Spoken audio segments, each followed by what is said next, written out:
This is the audio log of Medical Supervisor Peter Raleigh, dated November 1st, 2145. Patient 0432, a Private Steve Jensen of the UAC Darklight Armor Corps Division, expired today at 15:43 of a self-inflicted gunshot wound.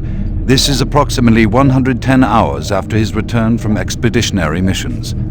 Private Jensen was suffering from paranoid delusions and full-blown dementia. Treatment was unsuccessful. He was the last surviving member of his outfit. 4 other squad mates, who also came back with Private Jensen, expired from injuries suffered on that last mission shortly after their return.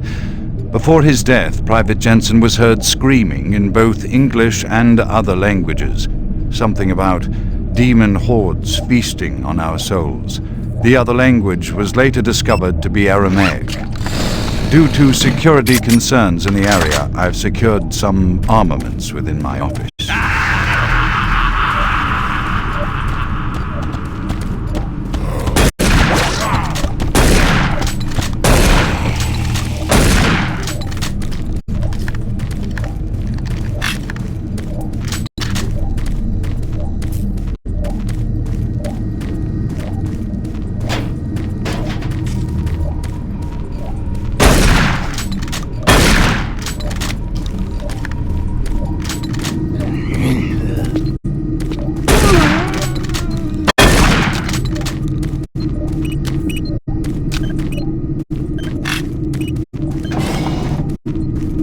Making progress, Marine?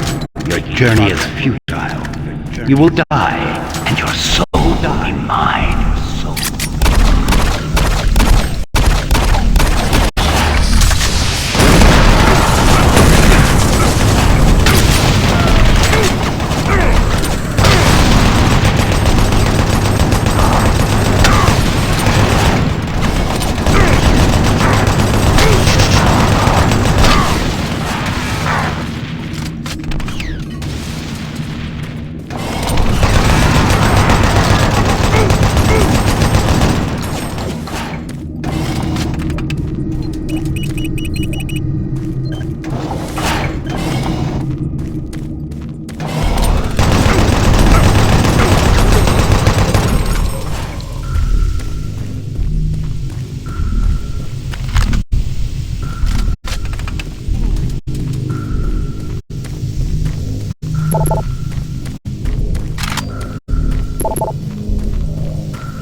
There. Oh, thank God.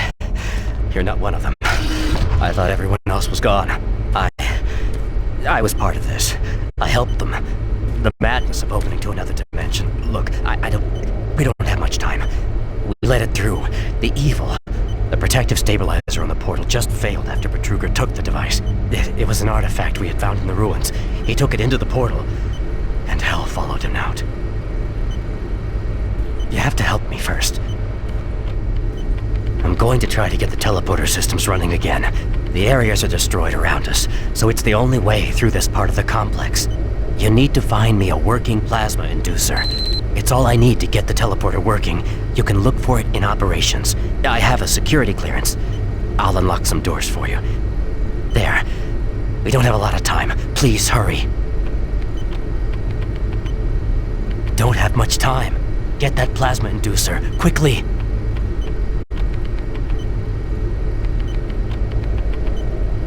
Time is running out. Find the inducer and get back here quickly.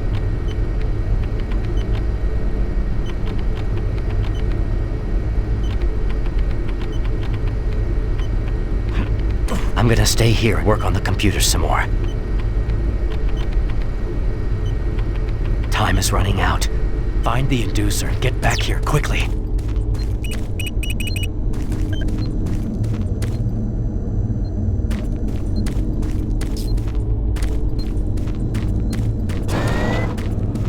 Decontamination process started. Decontamination complete. Have a nice day.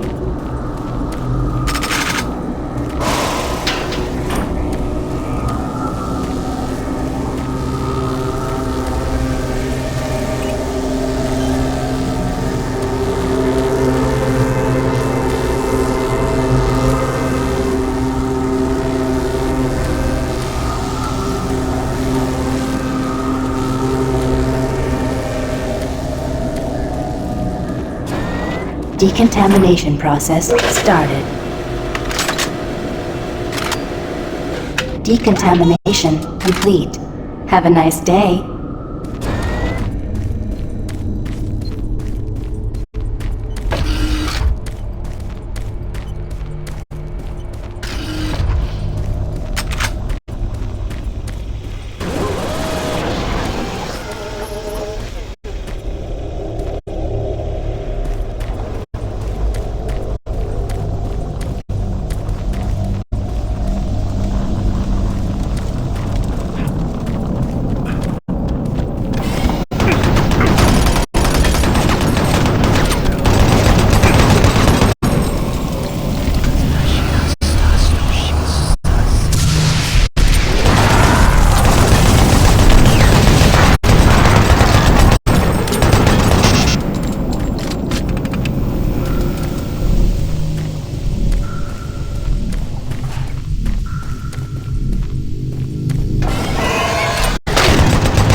As requested, the following is my initial feedback on my first trip through the portal.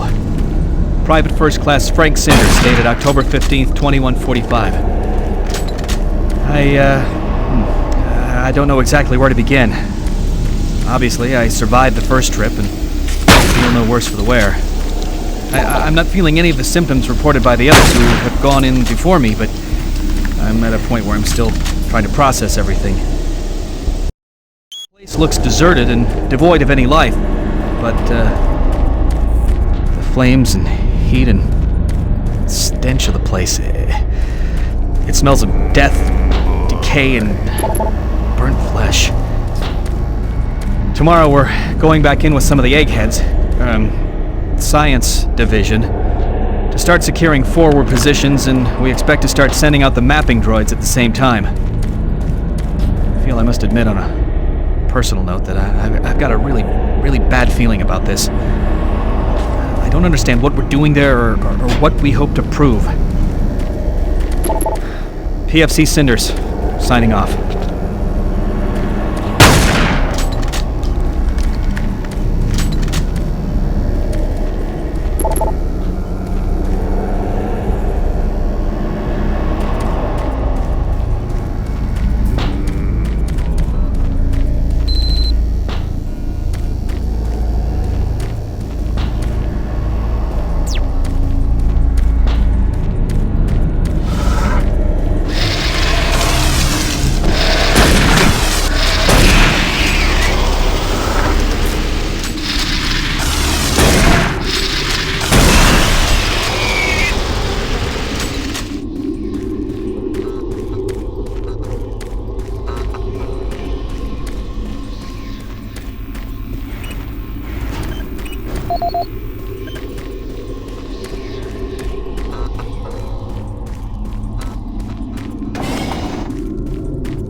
Warning.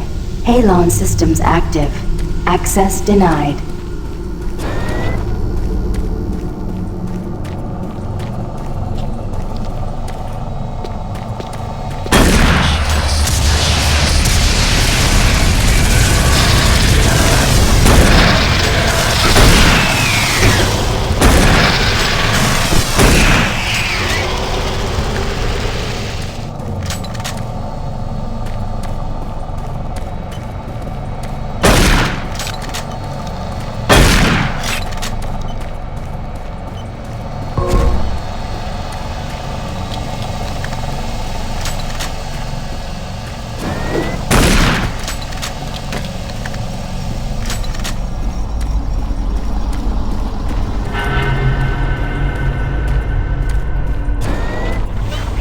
Medical report 16-8, dated November 2nd, 21.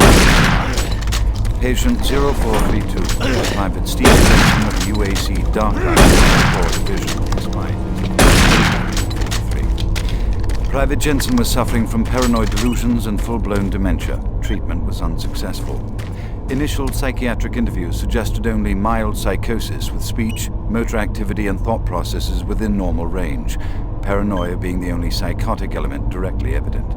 Reference interview G8A. Private Steve Jensen, October 18th, 2145. UAC psychologist Dr. Hooper interviewing Steve Jensen, male, age 27. Steve, can you talk to me about it?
Halon systems deactivated.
Audio log for Phil Wilson, medical technician, Delta Labs, October 20th, 2145.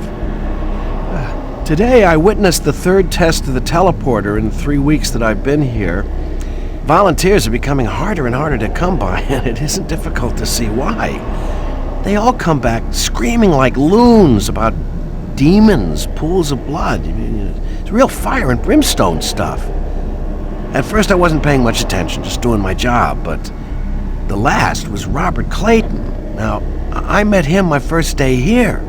This guy chews up rocks and spits out gravel. He's tough as they come. Having to sedate him and drag his drooling body to the isolation room has really freaked me out.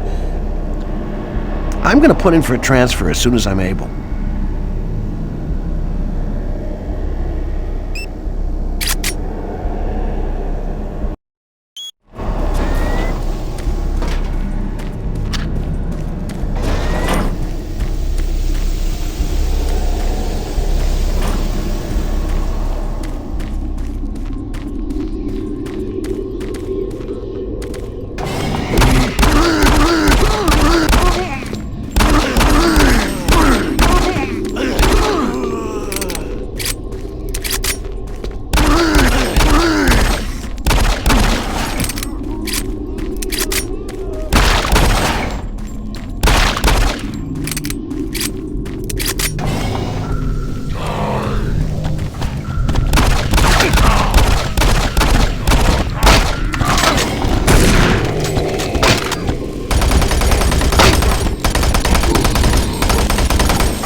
That will get the teleporter working again. And you don't have much time. You're going to need to teleport across the containment chamber. It's the only way through this part of the complex. Head into the chamber and initiate the sequence on the machine. I'll take care of the rest. I'm not going with you. Good luck. But before you go, I want you to take something. It's a journal I made about the experiments. Those things. It's all there. It'll explain everything. Get to someone so this never happens again.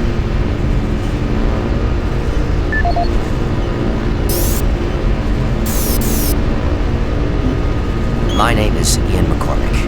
I'm a research specialist stationed on Mars, working for the UAC. My primary job is, or rather was, to assist Dr. Malcolm Betruger in a variety of experiments, though for the past year we've been focusing almost exclusively on teleportation.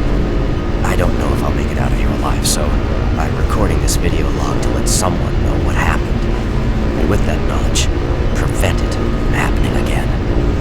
Initially, the teleportation experiments were amazing. We were creating a new science, and the prospects of it changing our way of life were, well, they were outstanding. I was proud to be associated with such an amazing project and someone as talented as Dr. Betruger. We noticed early on, well, probably before we had completed maybe a dozen successful tests, that there was a variable delay during the teleportation. The objects are broken down at the quantum level, transported, and then reassembled. Each stage of the process should have been instantaneous, but it wasn't, and we didn't know why. We sent a video drone through and were shocked at the images it sent back. Just a few frames of video right before the drone came back through showed what appeared to be several sets of eyes looking directly at the probe. We had just found a living, breathing creature that was not human. Betruger immediately sent out a request for volunteers. He specifically wanted UAC security force members because he wanted to capture one of these creatures. I've made a lot of mistakes, but I am most ashamed of my involvement during the next phase. To get medical clearance to send human subjects through the device, I doctored up several of our reports to indicate that we had performed living tissue experiments. I did not regret it at the time, but a few days later, when our third test subject came back, he was chewing off his own fingers. It seemed he was clinically insane. We started sending teams in, about once every 2 days. The teams were reporting nightmarish experiences, sightings of things that ultimately made us conclude that the other dimension was not just another dimension. It was hell. The creatures we were bringing back. Demons. And then Betruger, he went through the portal himself. I don't know what he was thinking. It was an unscheduled trip, and he just went, and we couldn't stop him. When he came back, he had changed. He sounded and looked the same, but he just... I don't know, he was just different. And then he did the unthinkable. He took the Soul Cube, the device that was discovered in the ruins, into the portal. The portal stabilizers just started to fail, and then living hell erupted into the base. Oh, we were stupid for not destroying the portals as soon as we realized what was on the other side. Oh God, forgive me. I blame myself for my part in this. Please, someone, never let this happen again. I'm sorry, Ian McCormick.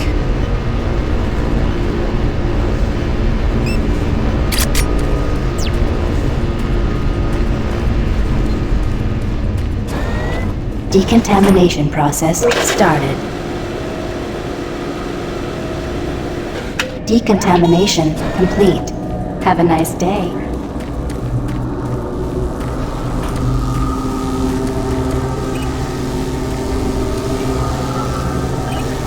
Systems activated.